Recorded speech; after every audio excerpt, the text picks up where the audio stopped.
नमस्कार, जोहार झारखंड देख रहे हैं आप। मैं हूं आपके साथ सिरांधा। SC/ST एक्ट को लेकर कल की भारत बंद ने पूरे हिंदुस्तान को हिलाकर रख दिया। मामले की गंभीरता को देखते हुए आज से सुप्रीम कोर्ट में खुली अदालत में एक्ट में बदलाव को लेकर सुनवाई शुरू हुई। केंद्र सरकार ने सुप्रीम कोर्ट में इसे लेकर अर्जी दी थी, जिसे मंजूरी मिल गई। अटॉर्नी जनरल ने कहा कि देश में हालात गंभीर हैं, कई लोगों की जान जा चुकी है, ऐसे में खुली अदालत में मामले पर सुनवाई होनी चाहिए। सुप्रीम कोर्ट ने कहा कि हम SC/ST एक्ट के विरोध में नहीं हैं, लेकिन किसी निर्दोष को सजा नहीं मिलनी चाहिए।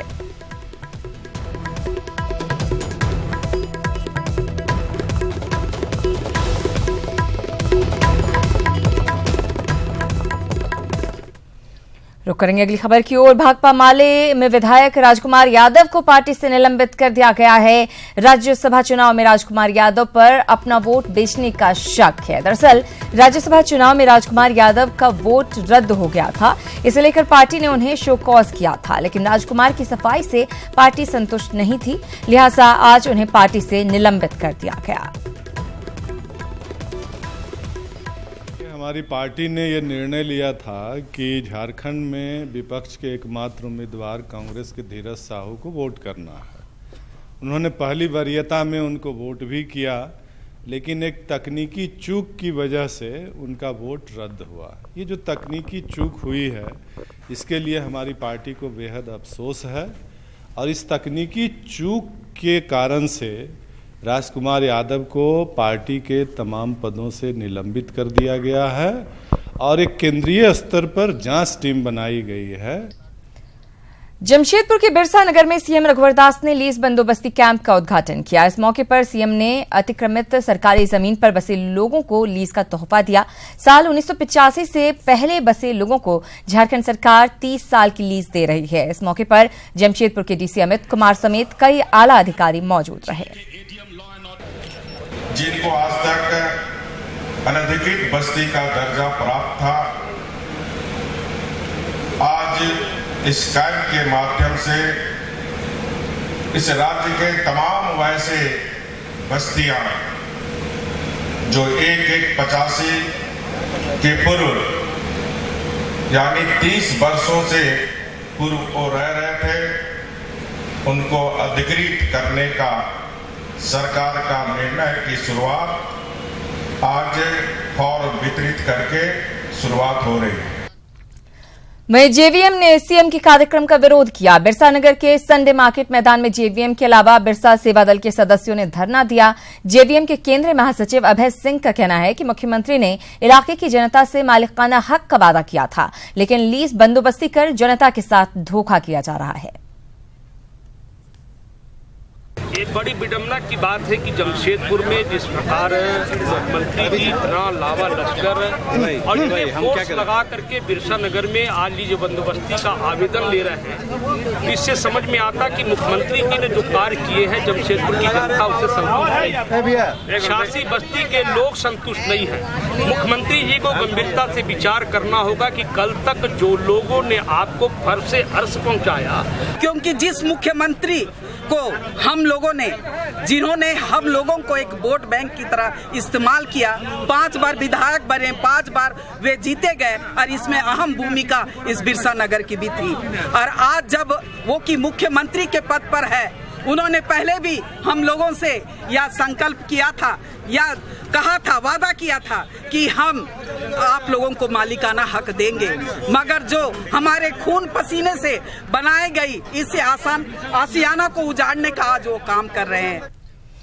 उधर रांची में सीएम जनसंवाद की साप्ताहिक समीक्षा बैठक में सीएम के प्रधान सचिव सुनील बर्णवाल ने वीडियो कॉन्फ्रेंसिंग से कई जन शिकायतें सुनी, साथ ही लापरवाह अधिकारियों को कड़ी फटकार लगाई। बोकारो के आंगनबाड़ी केंद्र में पेयजल की आपूर्ति नहीं होने पर उन्होंने संबंधित अधिकारियों को फटकार लगाते हुए 1 हफ्ते में काम पूरा करने का निर्देश दिया। इतना ही नहीं, उन्होंने वाटर सप्लाई स्कीम वाले सभी जगहों पर स्कूलों और आंगनबाड़ी केंद्र में तुरंत पेयजल आपूर्ति के निर्देश दिए और तय समय सीमा में काम पूरा नहीं होने पर संबंधित अधिकारियों पर कार्रवाई की बात कही।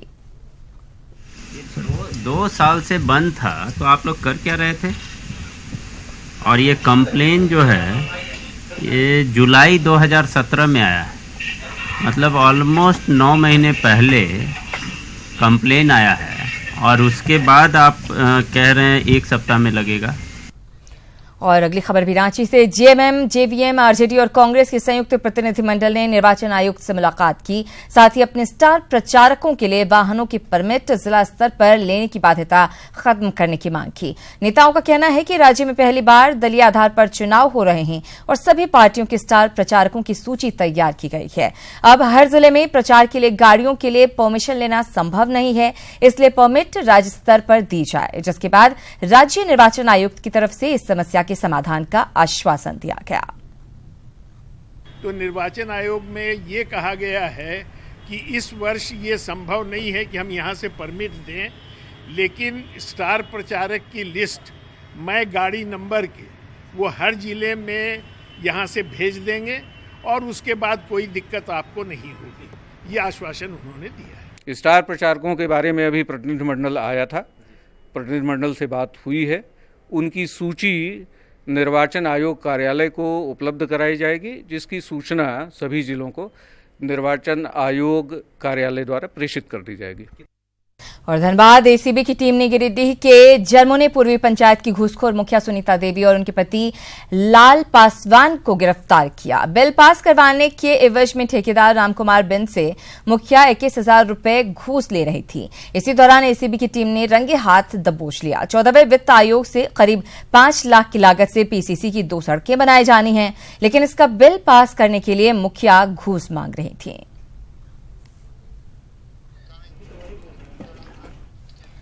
उधर दुमका एसीबी ने शिकारीपाड़ा अंचल के क्लर्क महेश गुप्ता को 4,000 रुपए की घूस लेते रंगे हाथ गिरफ्तार किया। सीमांजोर के पांडु हेम्ब्रम की शिकायत पर एसीबी ने यह कार्रवाई की। पांडु का आरोप है कि जमीन विवाद के निपटारे के लिए क्लर्क महेश गुप्ता ने 8,000 रुपए की घूस मांगी थी।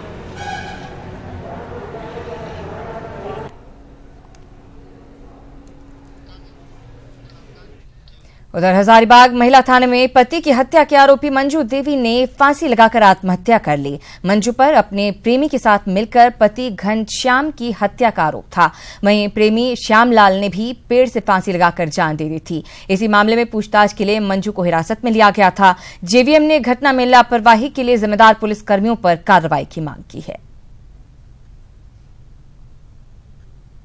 घनश्याम महतो की जो पत्नी है मंजू देवी, इनको हिरासत में लिया गया था और कई साक्ष्य इनकी संलिप्तता के पाए गए थे। आज सुबह महिला थाना में ये शौच करने के लिए गई और तो उसी में इनके द्वारा संभवतः आत्मग्लानि में अपनी साड़ी से ही जो शौचालय का खिड़की है उससे बांध के आत्महत्या कर दी। जबकि आंगों में ऑलरेडी वहाँ थाना है, वहाँ थाना में नहीं रख करके यहाँ आया गया और इसको इस कदर से प्रताड़ित किया गया। उस घटना से जोड़ा जा रहा था कि आप पति के मर्डरर हैं, तो उसके ई में आकर के इन्होंने आत्महत्या शायद कर लिया है। पोस्टमार्टम रिपोर्ट आने के बाद ही कहा जा सकता है कि यह हत्या है कि आत्महत्या है।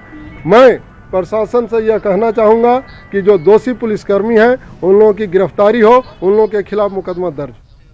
उधर जमशेदपुर के डिमना रोड में दिन दहाड़े पूर्व बिजली कर्मचारी विनोद कुमार से 80,000 रुपए की लूट हो गई। पूर्व बिजली कर्मचारी विनोद कुमार ये रकम एसबीआई में जमा करवाने जा रहे थे, तभी बाइक सवार अपराधियों ने उन्हें जमीन पर गिरा दिया और रकम छीनकर भाग निकले। उलीडीह थाने से महज 100 मीटर की दूरी पर यह वारदात हुई। सीसीटीवी फुटेज के जरिए उलीडीह पुलिस बाइक सवार अपराधियों की तलाश कर रही है।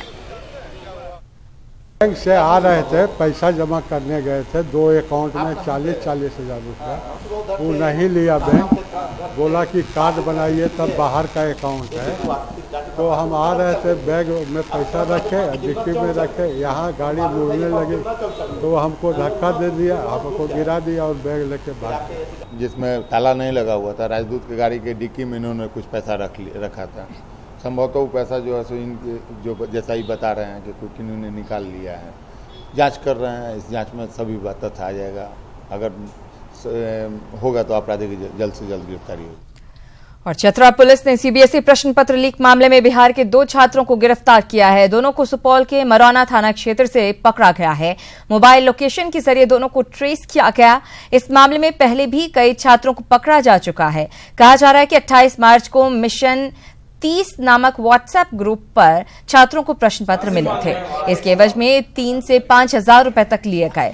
चतरा पुलिस ने दावा किया है कि ठोस सबूतों के आधार पर ही आरोपियों की धरपकड़ की जा रही है, जबकि गिरफ्तार छात्रों के परिजनों ने चतरा पुलिस पर फंसाने का आरोप लगाया है।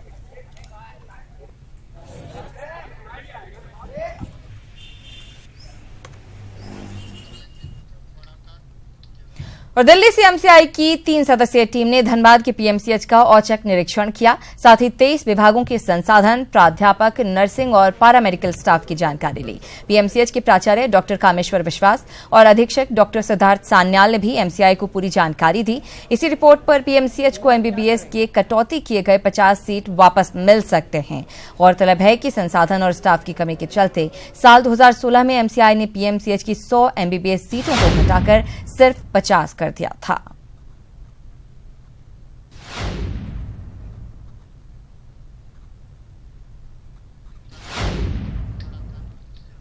और मंत्री सरयू राय अंतर्राष्ट्रीय बॉक्सर अरुणा मिश्रा के घर पहुंचे। अरुणा मिश्रा ने अपने घर हुई लाखों की चोरी मामले में जमशेदपुर पुलिस की कार्यशैली पर सवाल उठाते हुए पुलिस विभाग से इस्तीफे की बात कही थी, जिसके बाद मामले की जानकारी पर मंत्री सरयू राय अरुणा के घर पहुंचे थे। कि इसमें पुलिस का अनुसंधान समुचित रूप से नहीं हो रहा है और अगर इनका मेडल बरामद नहीं होगा तो ये झारखंड के पुलिस के ऊपर, झारखंड राज्य के ऊपर ये एक तमाचा की तरह से होगा।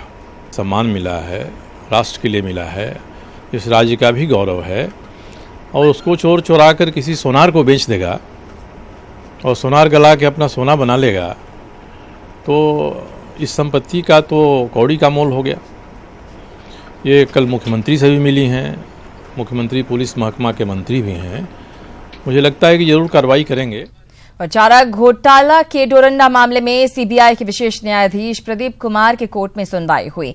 सीबीआई की ओर से 2 गवाहों की गवाही दर्ज करवाई गई। पहला गवाह तत्कालीन सहायक एजी प्रमोद कुमार सिंह और कोहिमा के ट्रांसपोर्ट कमिश्नर इलियास टी लोथा की गवाही दर्ज की गई। दोनों गवाहों से क्रॉस एग्जामिन किया गया। गवाहों से दस्तावेजों की पहचान भी कराई गई। लोगों की गवाही में एक थे प्रमोद कुमार सिंह जो कि एजी ऑफिस से थे और दूसरा एक कोहिमा से आए थे, वो डीटीओ ऑफिस के थे। दोनों के भी हम लोग लालू जी की तरफ से उनका गवाही जो है आरसीबी से 96 में जो हुआ था उसको अडॉप्ट किया गया। सीबीआई के द्वारा भी हम लोग भी उसके क्रॉस एग्जामिनेशन को अडॉप्ट किए। ब्रेक के बाद स्वागत है आपका। नगर निकाय चुनाव को लेकर प्रचार अभियान तेज हो गया है। ऐसे में न्यूज 18 की टीम ने राजधानी के वार्ड नंबर 26 का जायजा लिया और जानने की कोशिश की कि क्या हैं लोगों की समस्याएं।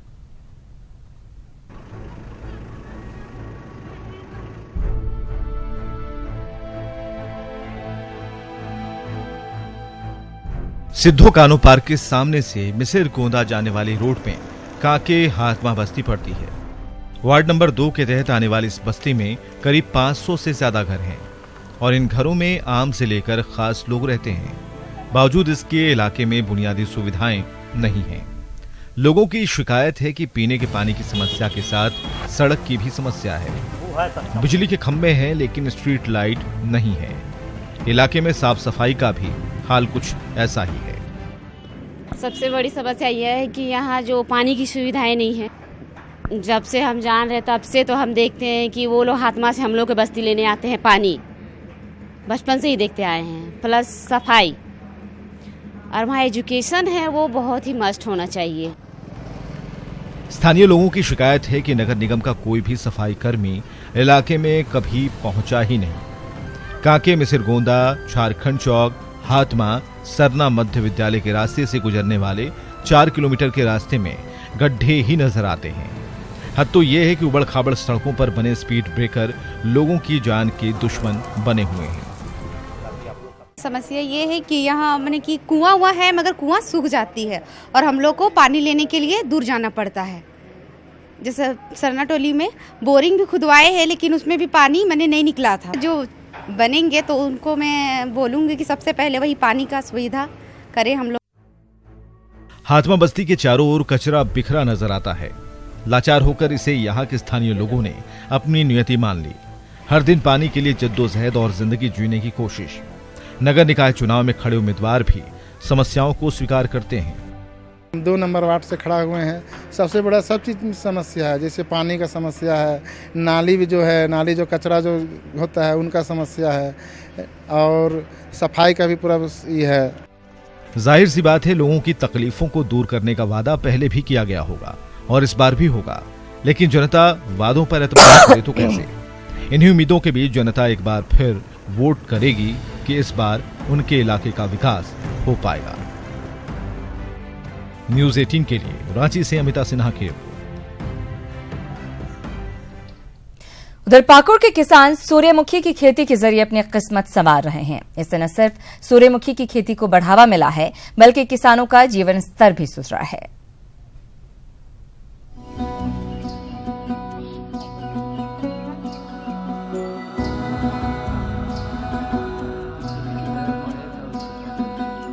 सूर्यमुखी के इन फूलों ने पाकुड़ के किसानों की जिंदगी में खुशहाली भर दी है।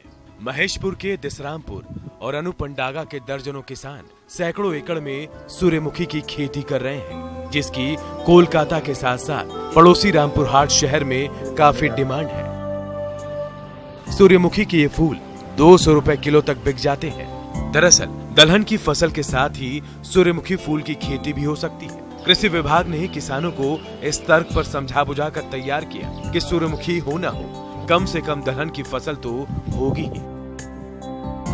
आज दलहन के साथ सूर्यमुखी की यही फूल किसानों की झोली में खुशियां भर रहे हैं। सूर्यमुखी का बीज सरकार के द्वारा मिनी किट और नोप योजना के तहत प्रदर्शन किया गया है। उससे जो है किसानों के बीच दलहन उत्पादन में काफी बढ़ोतरी हो रहा है और बहुत ही सफल तरीके से उसका खेती कर रहे हैं। इस वर्ष भी हम लोग 1 क्विंटल बीज डेमोन्स्ट्रेशन के लिए लगभग 10 हेक्टेयर एरिया में खेती करने के लिए किसानों को उपलब्ध कराए हैं। बहरहाल सूर्यमुखी के आकर्षक फूल पाकुड़ के किसानों की जिंदगी में खुशियों के रंग भर रहे हैं। अब वो दिन दूर नहीं जब पाकुड़ की धरती सूर्यमुखी की पीली चादर से ढक जाएगी और किसानों के चेहरों पर मुस्कुराहट लौट आएगी। कुंदन कुमार, न्यूज़ 18 पाकुड़। राज्यसभा चुनाव में बीजेपी जेएमएम के अमित महतो की वोट को रद्द करने की मांग कर रही है। इसे लेकर पार्टी प्रत्याशी प्रदीप संथालिया ने हाईकोर्ट में याचिका भी दायर की है। वहीं संविधान विशेषज्ञ सुभाष कश्यप ने कहा है कि अगर किसी भी सदन के सदस्य पर आपराधिक मामलों में दोष साबित होता है और उसे सजा होती है तो उसकी सदस्यता खत्म हो जाती है। इसके साथ ही उसके सभी वोटिंग अधिकार और विशेषाधिकार भी खुद ब खुद खत्म हो जाते हैं। कुछ मामलों में अमुक पीरियड के लिए कन्विक्ट किया जाता है, जेल भेजा जाता है, तो वो सदस्य अगर है तो सदस्य नहीं रह सकता, और सदस्य नहीं है और चुनाव लड़ना चाहता है तो वो कैंडिडेट नहीं बन सकता। और एक और उसमें जो ई आप कह रहे हैं उसमें प्रावधान है कि अगर किसी कानून के द्वारा, पार्लियामेंट के पास किए गए किसी कानून के द्वारा अगर वो डिस्क्वालीफाई है तो अभी वो डिस्क्वालीफाइड माना जाएगा। तो इस केस में ये रिप्रेजेंटेशन ऑफ पीपल एक्ट की धारा 8 है वो अप्लाई करेगी। धनबाद की मशहूर वैज्ञानिक संस्था सिम्फर के 73वें स्थापना दिवस के मौके पर सिंगर विनोद राठौर का जादू सबके सिर चढ़कर बोला। विनोद राठौर ने अपनी गायकी से सबको झूमने पर मजबूर कर दिया। बॉलीवुड के प्रसिद्ध सिंगर विनोद राठौर इस वक्त में कोयलांचल धनबाद में हैं। चलिए जरा सा उनसे बातचीत करते हैं। कैसा लगा कोयलांचल धनबाद? कोयलांचल धनबाद मैं बहुत खुश हुआ हूँ क्योंकि ये 10 दिनों में मेरा दूसरा प्रोग्राम है धनबाद में, और मैं बहुत प्रसन्नित होता हूँ और मुझे बहुत अच्छा लगता है जब धनबाद की आवाज़ सुनने मिलती है मुझे। एक बार ऑडियंस जरा सुनाएंगे धनबाद की जगह पर। ये है झारखंड और ये है धनबाद, और मुझे बहुत खुशी होती है जब भी इस सेक्टर में मुझे गाने का मौका मिलता है। लोग बहुत अच्छे और बहुत सच्चे दिल के हैं। और इसी के साथ इस बुलेटिन में इतना ही। दीजिए इजाजत, नमस्कार।